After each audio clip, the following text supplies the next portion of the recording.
नमस्कार दोस्तों, स्वागत है आपका कैरियर प्लस कोचिंग के ऑनलाइन प्लेटफॉर्म पे। आज हम लोग सीडीपी का प्रैक्टिस नंबर 13 देखेंगे। तो चलिए शुरुआत करते हैं। देखते हैं आज का पहला क्वेश्चन। वीडियो शुरू होने से पहले चैनल को सब्सक्राइब और वीडियो को लाइक अवश्य करें। चलिए देखते हैं आज का पहला क्वेश्चन। पहला क्वेश्चन है, बच्चे किसको छोड़कर अन्य सभी द्वारा लैंगिक भूमिकाएं ग्रहण करते हैं? सामाजिकरण, संस्कृति, ट्यूशन, मीडिया। तो कौन सा विकल्प सही हो जाएगा? ट्यूशन, क्योंकि मीडिया से भी ग्रहण होता है, सामाजिकरण से तो होता है, संस्कृति से भी होता है। तो कौन सा विकल्प सही हो जाएगा? ट्यूशन, क्योंकि निगेटिव है क्वेश्चन। विकल्प 3। बढ़ते हैं अगले क्वेश्चन की तरफ। मानकीकृत परीक्षणों की आलोचनाओं में से एक यह है कि, मतलब मानकीकृत परीक्षण में आलोचनाओं की क्या विशेषता होनी चाहिए? उनकी भाषा को समझना मुश्किल है, परीक्षण बड़ी आबादी पर लागू नहीं किया जा सकता, वह बच्चे की क्षमता की स्पष्ट तस्वीर नहीं देते हैं, वह मुख्य रूप से मुख्य धारा की संस्कृति का प्रतिनिधित्व करते हैं और इसलिए पक्षपाती हैं। तो कौन सा विकल्प सही हो जाएगा? मानकीकृत परीक्षण जो है ये बहुत बड़ी आबादी पर लागू नहीं किया जा सकता है। विकल्प 2।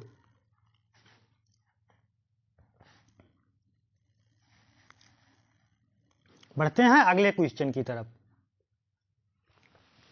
बहुबुद्धि का सिद्धांत कहता है कि बुद्धि कई प्रकार की हो सकती है, पेपर पेंसिल परीक्षण सहायक नहीं है, प्रभावी अध्यापन के द्वारा बुद्धि बढ़ाई जा सकती है, बुद्धि तेजी से बढ़ाई जा सकती है।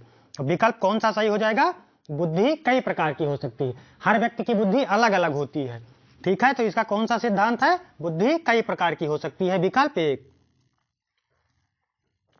बढ़ते हैं नेक्स्ट क्वेश्चन की तरफ।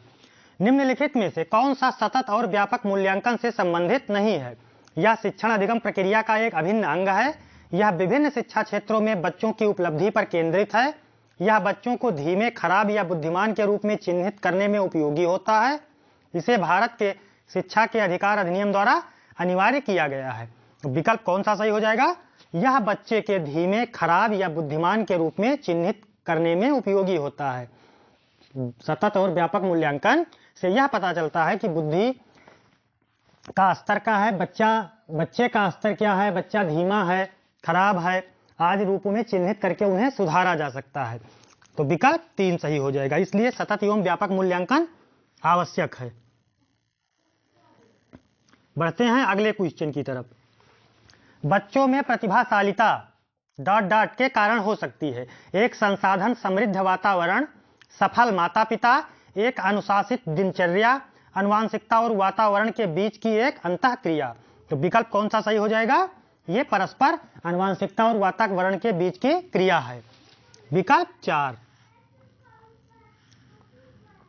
बढ़ते हैं अगले क्वेश्चन की तरफ। सामाजिक आर्थिक रूप से वंचित पृष्ठभूमि से आने वाले बच्चों को कक्षा के माहौल की आवश्यकता होती है जो, विकल्प है, उनके सांस्कृतिक और भाषाई ज्ञान को महत्व देते हैं तथा उनका उपयोग करता है, उनकी भाषा के उपयोग को हतोत्साहित करता है ताकि वे मुख्य धारा की भाषा सीख सकें, बच्चों को उनकी क्षमताओं के आधार पर वर्गीकृत करता है, उन्हें अच्छा व्यवहार सिखाता है। तो कौन सा विकल्प सही हो जाएगा? सामाजिक आर्थिक रूप से वंचित पृष्ठभूमि से आने वाले बच्चों के बारे में उनके सांस्कृतिक और भाषाई ज्ञान को महत्व देते हैं तथा उनका उपयोग करता है। विकल्प 1। बढ़ते हैं अगले क्वेश्चन की तरफ।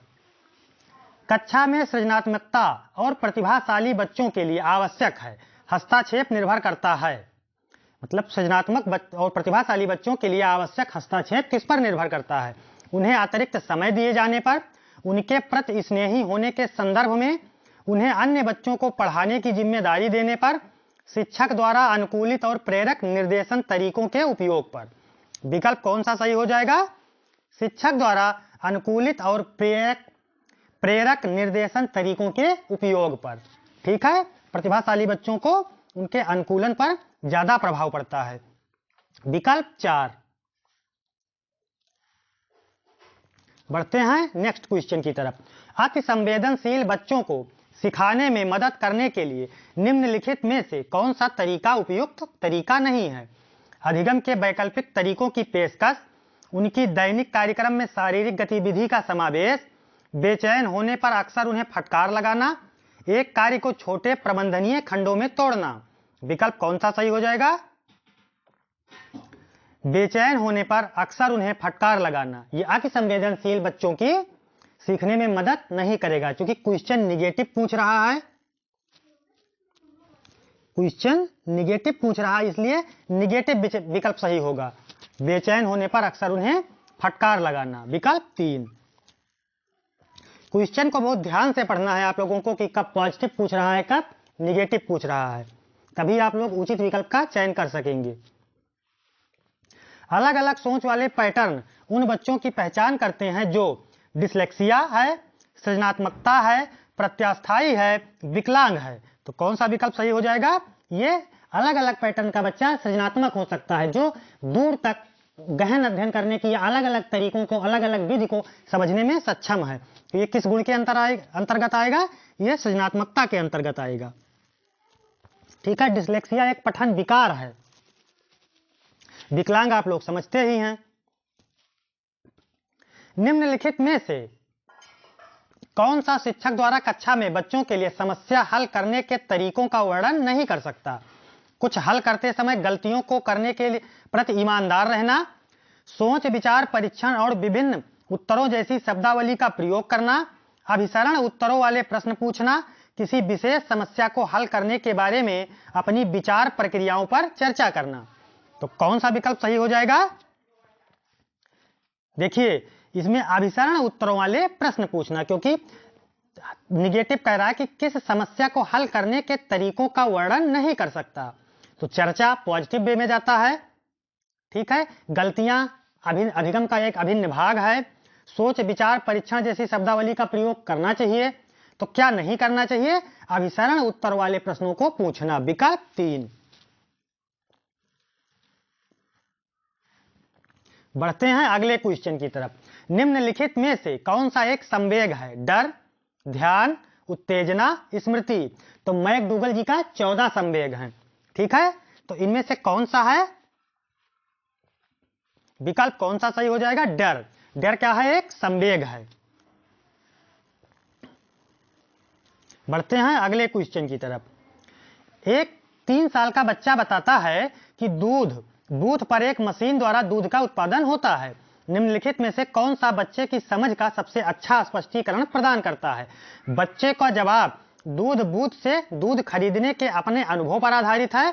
अगर बच्चा कह रहा है कि दूध जो है ये बूथ पर उत्पादित होता है, क्योंकि उसने दूध को एक बूथ से निकलते देखा है। बच्चे ने गाय को कभी नहीं देखा। बच्चे का परिवार बच्चे को प्रेरक वातावरण प्रदान नहीं करता। बच्चे को दुनिया का बहुत सीमित ज्ञान है। कौन सा विकल्प सही हो जाएगा? इसमें विकल्प 1 सही हो जाएगा, क्योंकि बच्चा ने जो स्वयं अवलोकन किया, उसने जाके देखा कि ये जो दूध है ये बूथ, इस बूथ से निकल रहा है, तो उसको उसकी समझ में यही चीज बैठ गई है कि ये दूध जो है बूथ से निकल रहा है। उसको ये नहीं पता है कि गाय से निकलता। अगर वो गाय से दूध निकलता देखता, तब वो जानता कि दूध गाय से निकला है, उसके बाद बूथ पे आया है। तो विकल्प कौन सा सही हो जाएगा? 1 नंबर। बढ़ते हैं अगले क्वेश्चन की तरफ। निम्नलिखित में से कौन सा शिक्षक की भूमिका का सबसे अच्छा वर्णन करता है? एक शिक्षक को निर्धारित पाठ्य पुस्तक का पालन करना चाहिए। पाठ्यक्रम को समय पर पूरा करने के साथ साथ दोहराने के लिए पर्याप्त समय देना चाहिए। आराम के लिए जगह बनाना जहां बच्चे संवाद और पूछताछ के माध्यम से सीखते हैं। कक्षा में शिक्षक की सबसे महत्वपूर्ण भूमिका अनुशासन को बनाए रखना। तो कौन सा विकल्प सही हो जाएगा? आराम के लिए जगह बनाना जहां बच्चे संवाद और पूछताछ के माध्यम से सीखते हैं। सबसे उचित विकल्प यही है, क्योंकि बच्चा निर्भीक होकर अपने प्रश्नों को पूछ सकता है, या जो टूटे फूटे शब्द में किसी प्रश्न का उत्तर उसको आता है वो उसको बता सकता है। तो विकल्प 3। निम्नलिखित में से कौन सा कक्षा में पाठ्य पुस्तकों की भूमिका का सबसे अच्छा वर्णन करता है? वह एक राज्य या राष्ट्र में अधिगम की एक रूपता बनाए रखते हैं। वह अध्ययन के पाठ्यक्रम के बारे में शिक्षकों और माता पिता को मार्गदर्शन प्रदान करते हैं। वह संसाधन रहित संदर्भ में सबसे आवश्यक अधिगम संसाधन बनाते हैं। वह कक्षा में उपलब्ध संसाधन और संदर्भ सामग्री में से एक है। तो कौन सा विकल्प सही हो जाएगा?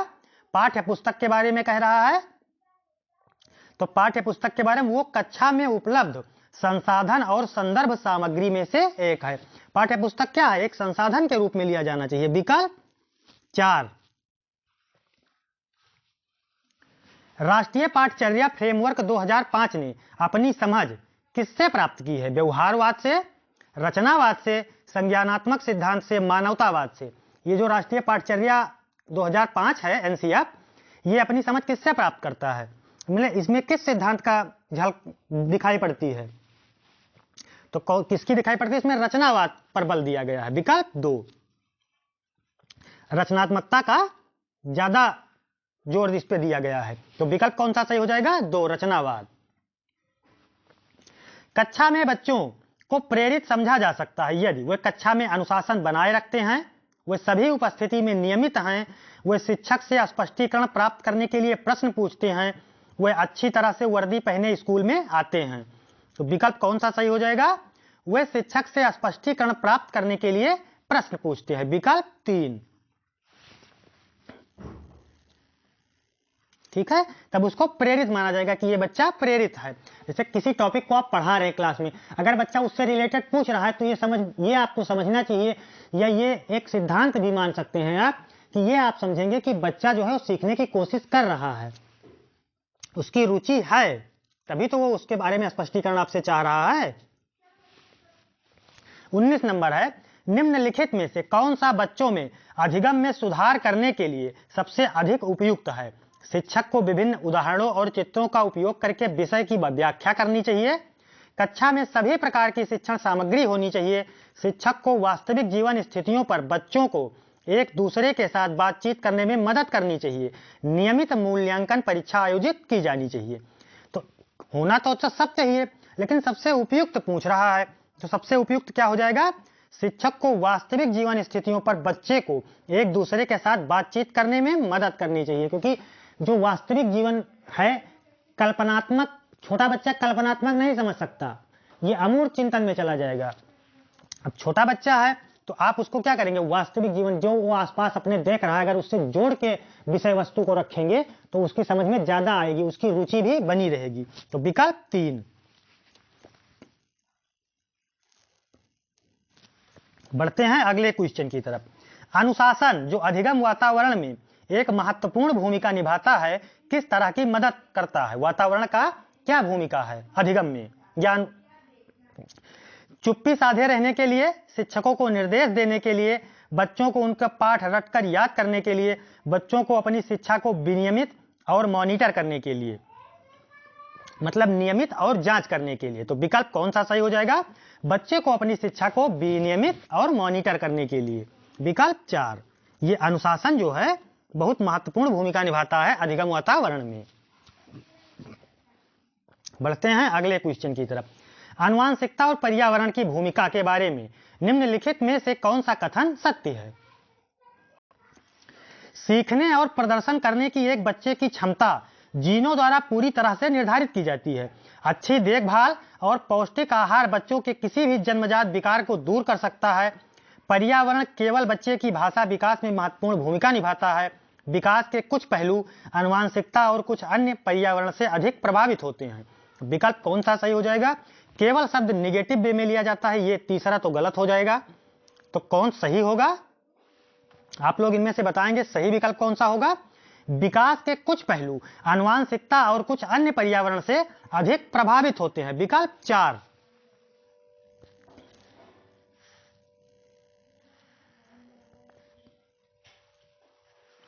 बाईस नंबर कह रहा है, निम्नलिखित में से कौन सा कथन पियाजे के सिद्धांत के अनुसार कहा नहीं जा सकता?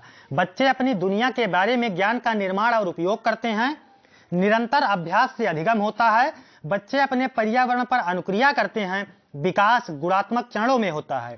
तो जीन पियाजे जी के अनुसार पूछ रहा है, तो कौन सा सही हो जाएगा? निरंतर अभ्यास। जीन पियाजे जी के अनुसार पूछ रहा है नहीं होता है, तो बच्चे गुणात्मक चरणों में विकास होता है, ये सही है। बच्चे अपने पर्यावरण पर अनुक्रिया करते हैं, ये भी सही है। लेकिन निरंतर अभ्यास से अधिगम होता है, प्रयास एवं त्रुटि का सिद्धांत ये थांडाई जी का है, ये पियाजे जी का नहीं है। तो विकल्प कौन सा सही हो जाएगा? 2। निम्नलिखित में से कौन सी पूर्व संक्रियात्मक विचार की एक सीमा नहीं है? प्रतीकात्मक विचार का विकास, अहम मन्यता, अनुत्क्रमणीयता, ध्यान केंद्रित करने की प्रवृत्ति। तो कौन सा विकल्प सही हो जाएगा? पूर्व संक्रियात्मक अवस्था के बारे में पूछ रहा है। ये किस मनोवैज्ञानिक की अवस्था का विश्लेषण है? जीन पियाजे जी का। जीन पियाजे ने कितनी अवस्थाएं बताई हैं? 4 अवस्थाएं। उनमें से दूसरी अवस्था पूर्व संक्रियात्मक पूछ रहा है। पहली अवस्था संवेदीगामक, दूसरी पूर्व संक्रियात्मक, तीसरी मूर्त संक्रियात्मक, चौथी अमूर्त संक्रियात्मक अवस्थाएं जीन पियाजे जी ने बताई हैं, जिनमें से आपसे पूर्व संक्रियात्मक के बारे में पूछ रहा है। तो कौन सा विकल्प सही हो जाएगा? प्रतीकात्मक विचार का विकास। इस अवस्था की विशेषता क्या है? विशेषता नहीं है प्रतीकात्मक विचार का विकास। ये अमूर्त अवस्था में होता है। अहम मान्यता होता है छोटे बच्चों में, अनुत्क्रमणीयता होती है, तुरंत इस चीज को चाहिए, तुरंत उस चीज को नहीं चाहिए, ध्यान केंद्रित करने की प्रवृत्ति भी होती है।